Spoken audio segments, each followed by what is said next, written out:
Senhor Deus, Jesus, o Mestre querido, aos bondosos amigos espirituais, nossos mentores, que nos protegem, que nos guiam no caminho do bem. A nossa gratidão a Ti, Senhor, a Jesus, aos mentores, ao Chico Xavier, onde ele estiver, que ele receba nosso muito obrigado pelo trabalho dele como médium que foi, uma pessoa exemplar, uma pessoa moralizada, por todas as obras maravilhosas que foram psicografadas por ele, por André Luiz, pelo Emmanuel, que permitiu que o André Luiz pudesse psicografar através do Chico Xavier, a todos a nossa eterna gratidão.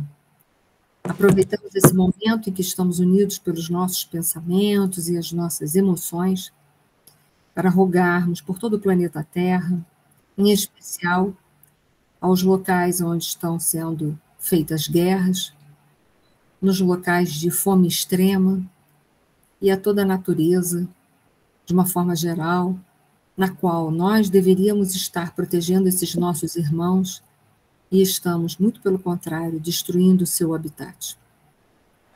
Gratidão por tudo e que essa paz, esse amor que por hora sentimos, possa permanecer conosco hoje, agora e para sempre. Muito obrigada. Gente, boa noite a todos. Boa noite. Boa noite, Eduardo. Boa noite. Boa noite. Boa noite, Maria. Boa noite, Graça. Elisa, Célia. Boa noite. Célia. Boa noite. A todos. E a Suzana também. Boa noite, Suzana. Boa noite, Suzana. Rosane Beck, a todos que estão aí no grupo. Ana Gente. Lúcia, que chegou agora. Boa noite a todos também. Nós vamos hoje tentar terminar o capítulo... Oi? O Oswaldo Cruz ainda continua fazendo atendimento fraterno por telefone? Que eu saiba, não, só presencial. A Célia está fazendo assim para mim que não, então é só presencial mesmo. Então, a Márcia também está fazendo assim, então é só presencial. Tá bom. Então, eu estou por dentro, então, estou tão por fora assim, né? Tá bom. Ainda bem que me salvaram aqui as duas. Era para uma amiga que ela está realmente atravessando uma fase difícil, e eu me lembrei que eu vi há um tempo atrás que o Oswaldo Cruz fazia o atendimento por telefone. Foi só na pandemia. Que senão eu passaria para ela. Tá, ok, muito obrigado. Vamos continuar. Que isso. Nós hoje, gente, nós vamos procurar terminar, né? Deixa eu conferir aqui os números dos capítulos, que eu sou ótima, vocês sabem disso, né? Nós vamos tentar terminar o 5 e vamos tentar ingressar no 6 e, quem sabe, até terminá-los. O capítulo 5 é a continuação do diálogo da irmã Cipriana. Primeiro, ela doutrinou, consolou, conduziu o Pedro. E agora ela vai fazer igualzinho para o Camilo. Por quê? Porque a misericórdia é para todos, sem distinção. Tanto para quem está obsidiado, para quem obsidia. Deus não faz distinção entre nós. Deus ama cada um de nós, não sei como é que ele dá conta, mas de igual maneira. Só sei que a razão, a lógica, aponta que ele, sendo perfeito, ele ama de forma perfeita. Que é uma coisa muito diferente do meu caso e da grande maioria de nós.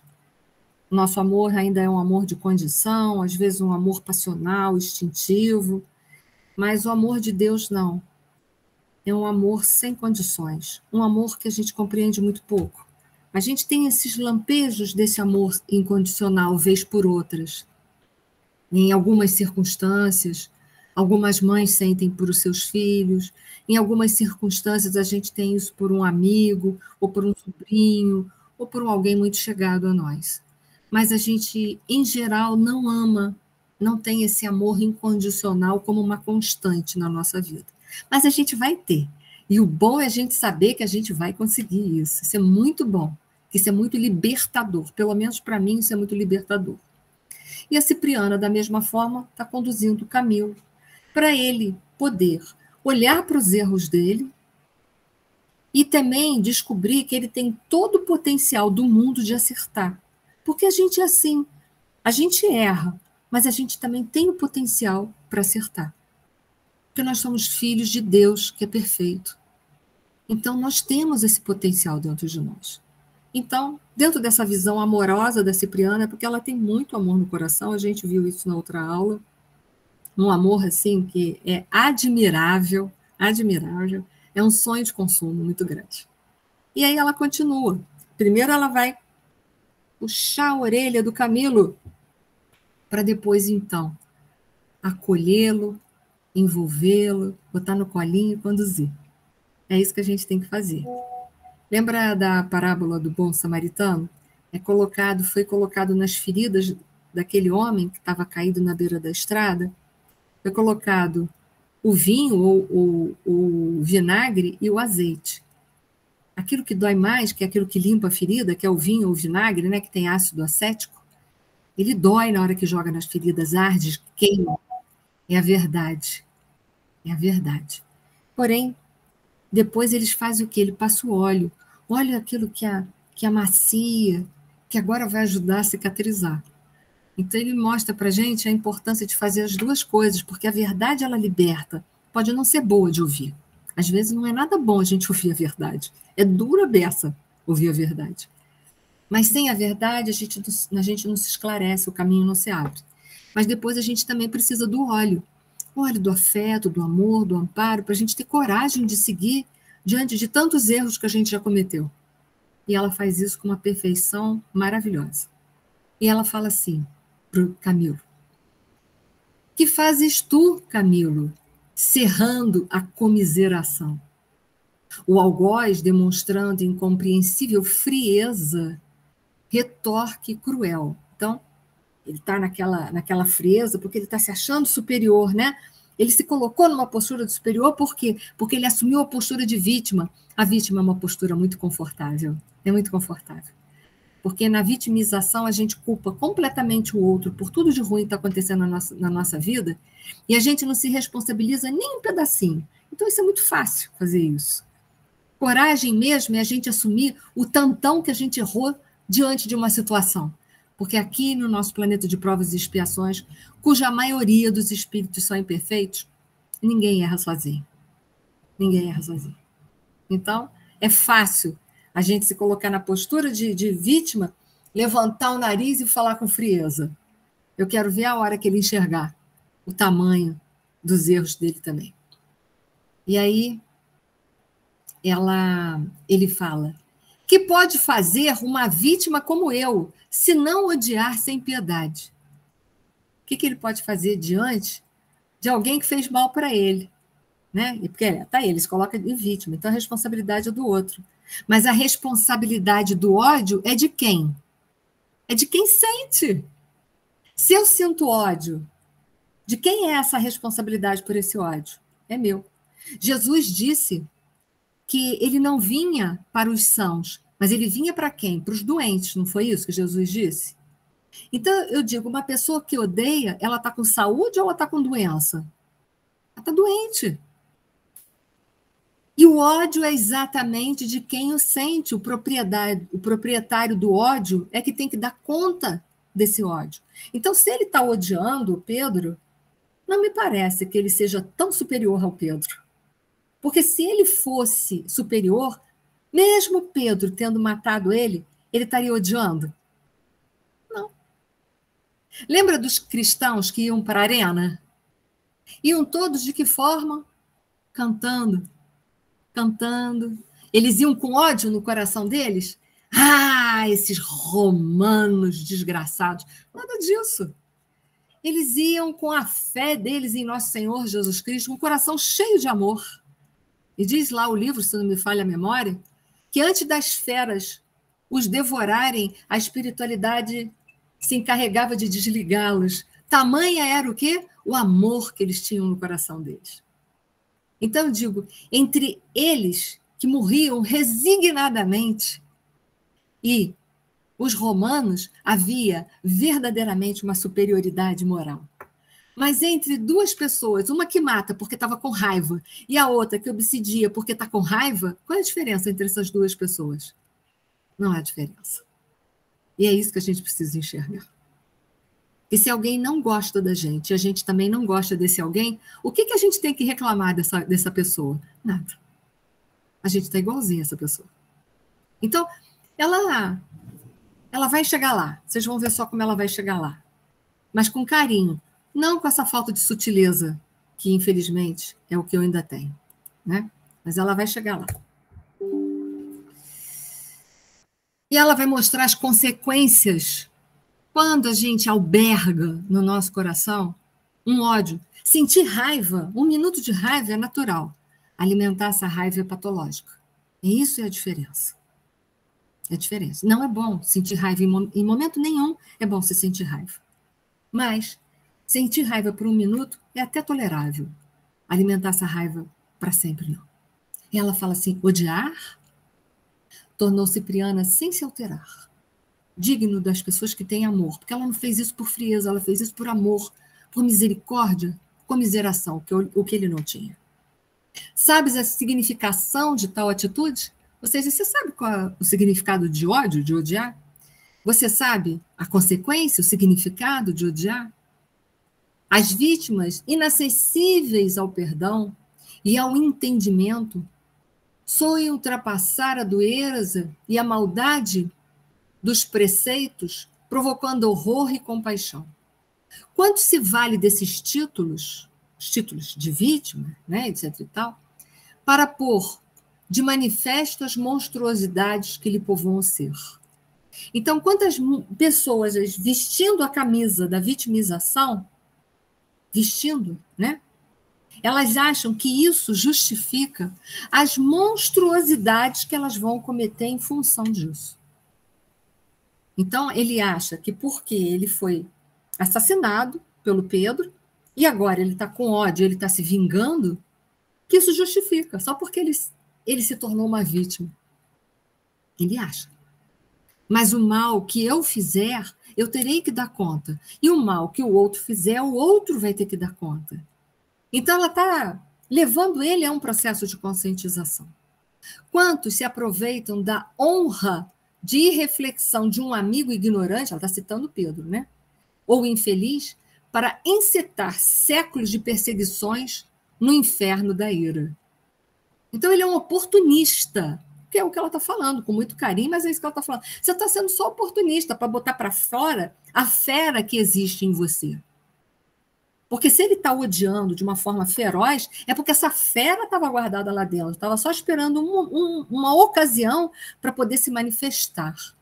Porque quem não tem essa fera dentro de si, ainda que ele fosse torturado pelo Pedro, ele não sentiria esse ódio. Lembre-se dos cristãos na arena. Lembre-se. Eles não iam morrer com ódio no coração. Eles morriam felizes porque estavam servindo a Jesus. Então, a gente só bota a fera para fora porque essa fera sempre existiu. E lembre-se, o obsessor não promove defeitos na gente. Ele não cria. Ele trabalha com o que a gente já tem dentro de nós. É só para olhar para o outro ângulo também. Então, ela continua. Ela está chamando ele na responsabilidade, né? A condição de vítima não te confere santidade. Não mesmo. Vale-te dela para semear na própria senda, ruína e miséria, treva e destroços. Então, olha só, o que ele está fazendo com semente do ódio só está sendo, né? Ele está semeando no solo da vida dele o quê? Com esse ódio que ele está externando na direção do Pedro. Ele está semeando no terreno da vida dele ruína e miséria, treva e destroços. Aí amanhã reencarna, reclama, por que a minha vida está tão sofrida? Por que eu sofro tanto? Né? Mas o que ele está fazendo? Porque lembre-se, o ódio é de quem sente. Não é porque ele foi assassinado pelo Pedro que ele passou a ter ódio. Ele já tinha. Porque se ele não tivesse, Ele não tinha externado ódio pelo Pedro. Lembre-se dos cristãos na arena. Ninguém morreu odiando os romanos. Muito pelo contrário, eles tinham misericórdia dos romanos. Então, entenda, o ódio é de quem sente, e é o proprietário que tem que dar conta. Né? Então, ele acha que por ele ser vítima, ele tem todo o direito de odiar e de externar todas as monstruosidades dele em direção ao Pedro. Então, me parece que ele é tão mau quanto o Pedro, ou até pior. Então, é isso que a gente precisa ter, esse sangue frio para a gente se olhar. Se a gente não se dá bem com uma pessoa, a gente não é obrigado a gostar de todo mundo, não. Mas a gente deveria fazer um balanço. Por que eu não gosto daquela pessoa? Por que eu não gosto? E aí eu peguei um texto de Mário Sérgio Cortella, que fala que é aquele caso, tu tá andando com uma xícara de café na mão, de repente alguém, acho que todo mundo já conhece isso aí, né? Mas eu vou ler para quem não conhece. E de repente alguém te empurra, fazendo com que tu derrames o café por tudo quanto é lado. Por que tu derramaste o café? Uma pergunta. Porque alguém me empurrou. A gente ia responder, eu derramei o café porque alguém me empurrou. Resposta errada, diz Mário Sérgio Cortella. Derramaste o café porque tu tinhas café na caneca. Se tu tivesse chá, tu tinha derramado o quê? Chá. Se tu tivesse leite, o que tu tinha derramado? Leite. O que tu tiveres na xícara é o que vai se derramar. Portanto, quando a vida te sacode, o que tu tiveres dentro de ti, tu vais derramar. Então, quando ele foi empurrado pelo Pedro, né? Ele foi empurrado pelo Pedro, porque o Pedro assassinou ele. Por que ele derramou ódio? Porque ele tinha dentro da xícara dele o quê? Ódio. Se ele tivesse amor, o que ele tinha derramado? Amor. Não é? Então, é só para a gente, né, parar, porque ele é um filósofo, Mário Sérgio Cortella, então para a gente se utilizar de uma outra literatura que não seja só religiosa, para ver que isso é fundamental mesmo, isso é fato. E ele continua, tu podes ir pela via fingindo que a tua caneca é cheia de virtudes, mas quando a vida te empurrar, tu vais derramar o que na verdade existe no teu interior. Sempre sai a verdade à luz. Então terás que perguntar a si mesmo, o que há na minha caneca? Quando a vida ficar difícil, o que eu vou derramar? Alegria, agradecimento, paz, bondade, humildade, ou raiva, amargura, palavras ou reações duras? Então é isso que a gente precisa pensar. Quando alguém futuca a gente, em geral, quando a gente não tem simpatia das pessoas, nossa, aí que o outro futuca a gente mesmo, né? Aí a gente derrama o quê? Raiva. Então, o que a gente tem dentro da gente? Algo que está facilitando, está dando combustível para o outro me futucar. O dia que eu não senti mais raiva dessa pessoa, pronto. Eu parei de dar munição para ela me futucar. Mas o que é mais fácil a gente fazer? Culpar os outros. Né? Então, eu trouxe esse texto do Mário Sérgio Cortella, que ele é um filósofo, só para a gente também avaliar que até ele está falando isso. Até ele. Né? Para a gente não pensar assim, é só literatura religiosa que fala esse tipo de coisa. Não, não é só literatura religiosa, não. Para a gente parar para pensar para a gente, que é da gente que a gente tem que dar conta. Né? Eu, quando chegar lá no meu pós-morte, será para onde que eu vou? Qualquer lugar já disse que está bom, desde que eu possa chegar numa condição mediana, qualquer lugar está bom. Chegar lá, não adianta, né? Eu vou levar quem eu sou. Não adianta, eu não vou chegar lá e dizer, eles não vão me perguntar, né, se eu dei conta dos defeitos dos outros, não, eles vão perguntar se eu dei conta dos meus. Porque é só isso que eu vim fazer aqui, dar conta dos meus. A minha vida de relação com o próximo é para eu dar conta de mim. E é de mim que eu vou prestar conta. Oi, Eni? E aí? Oi? Oi. Agora eu estava lembrando de uma palestra há muito tempo, muitos anos que eu ouvi do Divaldo, e que ele dizia assim, o mal que me fazem não me faz mal. O mal que me faz mal é o mal que eu faço. É verdade. E é esse que a gente deve temer, né, dona Norma? Esse é que é brabo, né? Porque esse é nosso, né? Esse é nosso. A senhora vê, o O mal de quem está hoje fazendo a guerra, quem é os mandões das guerras, não é problema meu exatamente. Mas o quanto eu vibro mal pelas pessoas, isso é problema. Pois Isso é é. problema. Isso aí foi bem lembrado pela senhora, foi muito bem lembrado. E esse aqui é o mal difícil da gente dar conta, né? Esse é o mal difícil. E aí o Camilo, ele está se usando de um mecanismo de fuga do ego, porque o ego, né, que é a nossa consciência egóica, ele tem vários mecanismos de fuga. Um deles é a projeção. Tem vários, né? A projeção também é conhecida como transferência. Leva o indivíduo a interpretar aos pensamentos, sentimentos e atitudes das outras pessoas em função de suas próprias tendências. O ego reprime os seus conflitos de personalidade, projetando em outras pessoas. Então, eu tenho um monte de defeito dentro de mim. Quando alguém erra comigo, eu aproveito para despejar em cima dos outros. Está vendo? Ó, isso aí. Né? Olha só essa pessoa. E não quero olhar para mim mesmo. É muito mais fácil eu apontar o erro de alguém que me feriu do que eu olhar para mim e falar assim, olha, que eu faria coisas tão erradas quanto essa pessoa, ou muito próximo dela. A gente não tem coragem de fazer isso. Né? Um outro mecanismo também que foi utilizado pelo Pedro, o da racionalização. Racionalização, o indivíduo busca justificar quaisquer pensamentos, sentimentos ou ações que julgou inaceitáveis para si, né? Mediante motivos justos, aparentemente justos, que são mais toleráveis do que os verdadeiros. O que é mecanismo de racionalização? Gente, olha só, eu só fiz isso porque o outro me tirou do sério. Isso é uma justificativa. Eu sou assim, sabe por quê? Foi a criação que meu pai e minha mãe me deu. Coitado, como se eles tivessem que carregar isso, né? Isso é problema meu. Eu sou só assim porque, nossa, eu tenho um vizinho, gente, que me tira do sério. Não, você é assim porque você é assim. Não é porque o vizinho te tirou do sério, não é porque o seu pai e sua mãe te deu essa educação.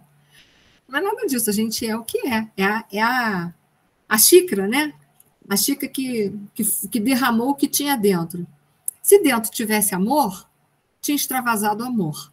Se dentro tivesse misericórdia, tinha esparramado um monte de misericórdia. Mas dentro só tem raiva. O que extravasa naquela hora? A raiva. Então, quando a gente conseguir se olhar com essa maturidade, o mundo vai começar a ter uma cara nova. E a Cipriana continua. E vai colocar o Camilo no impasse, né? Perdoar ou odiar. É uma opção nossa. Diante de uma pessoa que nós não gostamos, nós temos pelo menos 2 opções aí destacadas. Né? Eu perdoo ou vou continuar odiando e duelando com essa pessoa? É uma proposta. A vida te dá essa proposta. Você pode falar assim, bom, pode ser que eu não consigo perdoar imediatamente agora. A maioria de nós não consegue mesmo. E perdão para a gente é processo, a gente ainda não é espírito puro. Então, perdão para a gente é processo. Mas se a gente não iniciar esse processo hoje, vai ficar para outra vida. E talvez fique um pouco mais difícil, né? Há 20 anos, instilos em torno de ti a peçonha da víbora, caramba, na postura do formulento chacal. Podendo conquistar a láurea dos vencedores com o Cristo, preferiste o punhal da vingança, ombreando-te com os malfeitores endurecidos, ou seja, se igualando com eles. Né? Onde esbarras, meu filho, com teus sentimentos desprezíveis? Cipriana foi fundo. Em que muralha de angústia serás algemado pela justiça de Deus? Né? É uma decisão dele. Perdoa e se liberta, meu filho. Ou então, fica trancafiado aí no teu ódio até tu decidir, porque a chave da cadeia está na tua mão. Se tu pegar a chave do amor, você abre a cela. Se tu continuar com a do ódio, ela não abre cela nenhuma. A chave está dentro de ti. A escolha é tua. E aí, então, após tudo isso, depois dela ter feito a preliminar com ele, ela vai convidar o Pedro para ir, o Camilo, para ir na casa do Pedro, para ver se o lar dele, com os filhinhos, sensibiliza um pouco aquela alma. Porque ele está olhando só ali, ó, fechado, com antolhos, né? só para se vingar do Pedro. Mas ele não está olhando o outro lado da moeda. Será que a gente já... Um exemplo assim chocante, né? Já paramos para pensar que um estuprador tem mãe? E que essa mãe deve amar muito esse filho? Pode ser que sim, pode ser que não. Mas que ele pode ter uma mãe que ama muito esse filho? Mesmo sabendo que esse filho não é flor que se cheire. Todo mundo tem alguém que nos ama. E aí da gente que, se não fosse o amor dos que estão mais evoluídos quanto os nossos mentores, a gente não teria a proteção deles. Porque fala sério, em muitos momentos, eu vou te dizer, a gente não merece a proteção dos nossos mentores, não. Que tem dia que a gente está com o espírito de porco aceso. Então, todos nós precisamos de misericórdia. E aí, vamos lá. Calderaro, meu amigo, ajude-me a conduzi-los. Sigamos até o lar de Pedro, onde Camilo atenderá nossos rogos. Ela vai buscar algo que sensibilize ele finalmente. Continuemos, efetivamente, nosso amigo subtraiu-te a vida física noutro tempo, contraindo assim dolorosa dívida. Então, quer dizer, ela não está retirando a responsabilidade do Pedro, não, ele adquiriu dolorosa dívida, ele vai ter que acertar, mas vamos lá, vamos seguir. Entretanto, a voz deste menino devotado à prece não te sensibiliza o espírito endurecido? Este é o lar que o Pedro criminoso instituiu para criar o Pedro renovado. Aqui trabalha ele exaustivamente para retificar-se perante a lei. E é verdade, o Pedro só queria se libertar. Estava arrependido, não, ele estava se culpando, né? Mas ele estava terrivelmente arrependido, né? Terrivelmente arrependido é a culpa, né? Ele deveria estar só arrependido e retornando, mas ele estava lá, se martirizando diante do que ele tinha feito. E será que o Camilo não consegue enxergar esse outro lado da moeda? Será que o coração dele é tão duro que não consegue nem ver o amor do filho? O lar, as coisas boas que o Pedro fez? Por mais que alguém é ruim, sempre tem alguma coisa boa, gente. Sem dúvida, Pedro cresceu no conceito dos amigos. Ele foi uma pessoa boa na sociedade. Galgou posição de abastança material, todavia sabe agora, de experiência própria, que o dinheiro não soluciona problemas fundamentais do destino e que o elevado conceito que possamos conseguir dos outros nem sempre corresponde à realidade. Não obstante, todas as vantagens conquistadas no âmbito material têm vivido enfermo, infortunado, aflito. Apesar disso, tem a seu crédito o serviço realizado com boas intenções. O reconhecimento de uma companheira que o nobilita e as preces de 5 filhos agradecidos. E ela continua. Quanto a ti, o que fizeste? Né? O que ele fez nesse período todo? Pedro tentou construir uma vida nova. O que ele fez esse período todo? Sem parar, sem cessar. O que fez o Camilo esse tempo todo? Só perseguiu o Pedro. O que o Pedro tentou fazer o tempo todo? Se corrigir, se compensar daquilo de alguma maneira. Né? Atitudes diferentes? Muitas. Faz precisamente 20 anos que não abrigas outro propósito senão extermínio, o desforço, detestável tem sido o objeto exclusivo de teus intuitos destruidores. Então, tem 20 anos que ele só faz mal ao Pedro, e tem 20 anos que o Pedro tenta, de alguma forma, ser bom. Bem diferente, né? Olhando agora sangue frio, é bem diferente. Teu sofrimento agora nasce da volúpia da vingança. Vale a pena ser vítima? Receber a palma santificante da dor para descer tanto na escala da vida? Nossa! Né? A vitimização do Camilo só levou ele para o fundo do poço, para o lameiro. Por quê? Porque cada dia que passou ele odiou mais do que o dia anterior. Ela abriu um espelho gigante na frente dele. Eu também acho. Eu não queria ser ele. Eu me coloquei um pouquinho no lugar dele e fiquei pensando, deve ser dureza. Deve ser fácil, não. Não é, não. Mas foi uma em cima da outra com todo o amor. Mas foi. Tu já pensou? Eu não consigo pensar. né? Porque isso a gente está lendo, mas imagina isso a gente vivendo. Deve ser desesperador. E ela falando aquilo com amor, né? Que é pior ainda. Acho que se ela falasse isso na revolta, a gente, né? Mas ir falando com amor é aquela coisa que vai aprofundando, que vai dando aquela dorzinha lá dentro cada vez maior, né? Mas é o jeitinho dos espíritos evoluídos, né? E aí a Cipriana e aquela humildade dela, ímpar, né? Também nós, olha só, ela se coloca assim, também nós, em épocas remotas, demoramos no desfiladeiro fatal a que te conduziste. Então, olha só, ela, humildade, a palavra humildade é reconhecer-se, é ver-se. Ela não se põe numa postura de estou lá em cima, não. Ela fala, eu também no passado fiz coisas iguais às suas. E estou te falando aqui hoje por autoridade. Não valeu a pena. Não valeu a pena. Então, veja bem, ela não se põe lá em cima, não. Ela diz, também nós, ó, também nós. Olha que humildade, que bonito, que bonito, que bonito. Também nós, em épocas remotas, demoramos no desfiladeiro fatal a que te conduziste, passando-nos longo tempo na atitude aqui é serpente, né? Da serpe, né? Serpente venenosa, concentrada em si mesma, aguardando o ensejo de exterminar ou de ferir.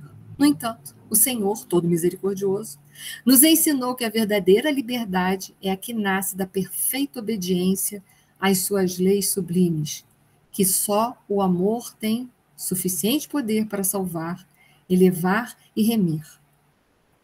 Se a gente abrir lá o Evangelho, abrir o Livro dos Espíritos, a terceira parte que vai tratar das leis morais, vocês já encontraram lá uma lei chamada Lei do Ódio? Eu também não, nunca vi. Só lei de amor. De amor eu já vi, né? Então, ela está mostrando isso aí.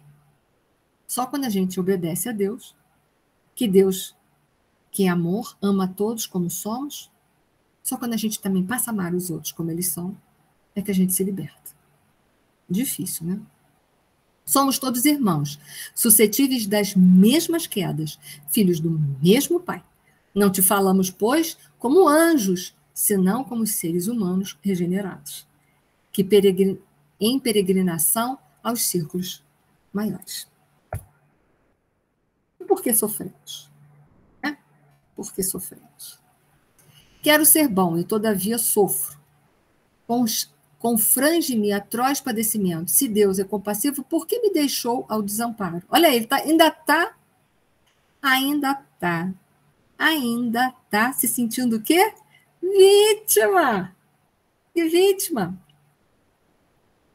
Quem é que inventou o mal? Isso está lá no livro A Gênese. Quem é que foi que inventou o mal? O mal é obra de quem? Então, vou fazer a pergunta diferente. O mal é obra de quem? Nossa. Então, do homem. Do homem. Então, quem é que tem que dar conta disso? O homem. Mas olha aí o vítima. Tadinho, eu sou tão puro, santificado. Se fosse puro, santificado, eu não sentia raiva. Porque até onde eu sei, a raiva é o mal. Quem de nós, meu amigo, poderá aprender toda a significação do sofrimento? O sofrimento é quando a dor cronifica. Né? A dor cronifica. Aí, a gente cronifica a dor, ela vira sofrimento, fica ali espizinhando a gente. A gente poderia estar evoluindo hoje melhor pelo caminho do amor. Mas a gente escolheu o caminho da dor, da provação, da expiação. Para que isso? Bobagem, né? Vamos lá. Não será... Deixa eu passar para cá que a telinha é maior, fica mais fácil para mim. Deixa eu ver onde que eu estou, perdi. Não será o mesmo que interrogar o oleiro, né?